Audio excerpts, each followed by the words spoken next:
मी आशिष शिंदे. मागच्या लेक्चर्समध्ये आपण role of water, state, electricity आणि वॉटर याच्याबद्दल अभ्यास केला. तर आता ह्या रोल ऑफ इलेक्ट्रिसिटी, वॉटर आणि स्टेम याचा आपल्याला डेअरी प्रोसेसिंग प्लांटमध्ये काय उपयोग आहे हे आपल्याला बघायचं आहे. तसं आज आपल्या चॅप्टरचं नाव आहे dairy processing plant, layout of dairy processing plant. Dairy प्रोसेसिंगचा लेआउट कसा आहे आपल्याला अभ्यासायचं आहे आणि डेअरी प्रोसेसिंग प्लांटमध्ये कोणत्या प्रोसेसिंग चालतात हे आपल्याला बघायचं आहे. विद्यार्थी मित्रांनो, डेअरी प्रोसेसिंग प्लांटमध्ये नेमकं काय असतं? डेअरी प्रोसेसिंग प्लांटमध्ये वेगवेगळ्या मिल्कवर प्रोसेस केल्या जातात. उदाहरणार्थ पाश्चरायझेशन असेल, स्टरलायझेशन असेल, चिलिंग असेल, कूलिंग असेल, वेगवेगळ्या पद्धती आहेत. पण आपल्याला आता डेअरी प्रोसेसिंग प्लांटसाठी कोणते फॅक्टर्स लागतात हे आपण पहिले अभ्यासणार आहोत. आपला पहिला जो फॅक्टर आहे मिल्क शेड एरिया. सर्वप्रथम एक लक्षात घ्या की याच्यावरती प्रश्न कसा विचारला जातो बोर्डाच्या परीक्षेला. Analyst the different layout of dairy processing plant and describe असा प्रश्न नेहमी परीक्षेला 8 मार्क्ससाठी विचारला जातो. तर पहिले तुम्हाला सर्व एनलिस्ट लिहून घ्यायचे आहे डेअरी प्रोसेसिंग प्लांटसाठी. तर पहिला आहे मिल्क शेड एरिया, सेकंड आहे topography, land price, proximity of home market, building cost, water supply आणि बाकीचे ट्रान्सपोर्टेशन असेल. तर आपल्याला हे सर्व पहिले पॉईंट्स इंग्लिश केल्यानंतर यातून काही आपल्याला एक्सप्लेन करायचे आहे. तर सर्वप्रथम मिल्क शेड एरियाबद्दल आपण बघूया. Building site must be centre of raw milk supply of area.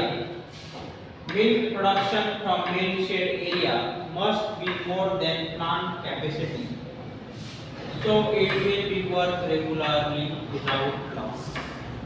Next factor, topography.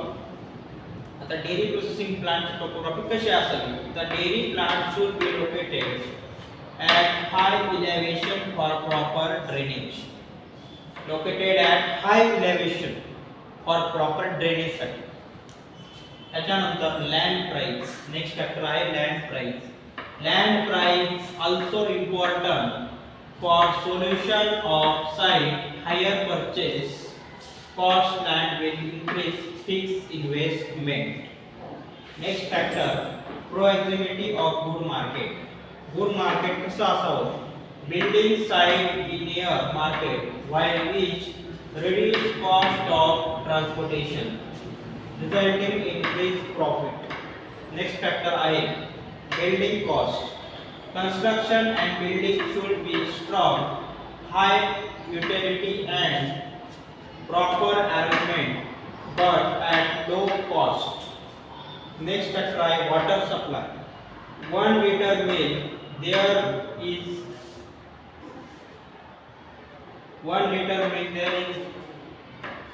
8 liters of water. Processing must be fresh and clean and safe. Hard water supplies is unsuitable for washing of dairy equipment. विद्यार्थी मित्रांनो काय लक्षात ठेवा, hard water is unsuitable for washing dairy equipment. False विचारत असते काय false आहे.